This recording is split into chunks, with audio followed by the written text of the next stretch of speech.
Peking Pinoy din daw ang kapatid na lalaki ni suspended Mayor Alice Go ayon sa National Bureau of Investigation. Nag-alok na rin ang pabuya ang NBA sa makakahanap sa isa pang Alice Leal Go matapos ang pag-alamang hindi sila iisa ng alkalde ng Bamban.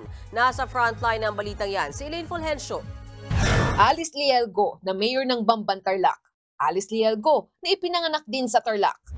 Pareho ang pangalan, pareho ang kaarawan, pero hindi magkamukha. At sa ginawang pagsusuri ng National Bureau of Investigation o NBI, lumalabas na magkaiba ang fingerprint ng dalawa. Kaya ibig sabihin, magkaibang tao sila. Kung hindi iisa, nasaan na kaya ang katukayo ni Mayor Alice Go? Hanggang ngayon, pinaghahanap pa rin siya. Kaya nag-alok na ng pabuyang NBI sa makakahanap sa kanya. 2005 pa mula nang huli siyang mag-update sa NBI at hindi na naulit pa. Tinitignan tuloy ang posibilidad na baka napag-utusan lang ang isa pang Go. Fictitious ito. At hindi Alice Go ang pangalan niya. Maaring may instruction na kumuha ka ng clearance under this name. Makatutulong daw kung lalantad ang isa pang Alice Go para malaman kung kinopya ba o hindi ang kanyang pagkakakilanlan. Pero kung nagsisinungaling sa totoong pangalan, pwede siyang kasuhan. Ang tanong ngayon, meron nga kayang epekto ang hindi nag-match na fingerprint ng dalawang Alice Go? Sa nauna nang nag-match na fingerprint ni Mayor Go at ng Chinese na si Go Wangping, ayon sa NBI, it will not affect yung findings namin na yung Go Wangping at saka si Alice Go ay isang tao. Para makasiguro sa resulta, tutulong na rin daw ang COMELEC na maikumpara ang mga hawak nilang fingerprint sa fingerprint ni na Mayor Go at Go Wangping. Take note, ang COMELEC ay may sariling handwriting and fingerprint experts. Kung meron ng NBI, meron din ng COMELEC, madami kami na mga experts. Hihingi rin daw sila ng kopya ng mga isinagawang pagsusuri ng NBI para gamitin sa isasampang kaso laban sa suspendidong alkalde.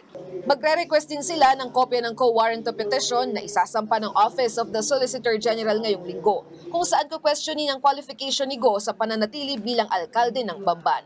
Kung sakali, election offense daw ang isasampa ng COMELEC na may parusang hanggang 6 na taong pagkakakulong. Hindi na rin siya pwedeng bumoto at kumandidato. Pinakamabigat na penalty, perpetual disqualification to hold public office. So kung sakali mo po mangyari ang lahat ng yan, at nagkaroon na ng final and executory decision, disqualified siya. Pero kung hindi pa mahatulang guilty si Go sa 2025 at kumandidato siya ulit, tatanggapin pa rin daw ng COMELEC ang Certificate of Candidacy ni Go. Pero maghahain pa rin daw sila ng petisyon para siya ay madisqualify. Samantala, inanunsyo naman ni Senator Sherwin Gatchalian na ang lalaking kapatid ni Mayor Go ay Chinese at hindi totoong Pilipino. Base sa pagsusuri ng NBI, nag-match ang fingerprint ni Wesley Leal Go sa fingerprint ng Chinese national na si Go Xiangdian. Sinasabing dumating sa Pilipinas si Go Xiangdian noong 1999. Nakalista siyang dependent son ni Li Wenyi na sinasabi namang tunay na ina ni Mayor Go. Ayon kay Senator Gatchalian, patunay ito na inabuso ng pamilya ni Mayor Go ang late registration process para palabasing Pilipino sila. Nagbabalita mula sa Frontline, Elaine Fulgencio, News 5. Mga kapatid, Lucy Cruz Valdez po, maging maalam at may pakialam sa mga napapanahong balita sa bansa. Tumutok at mag-subscribe sa News 5 social media pages.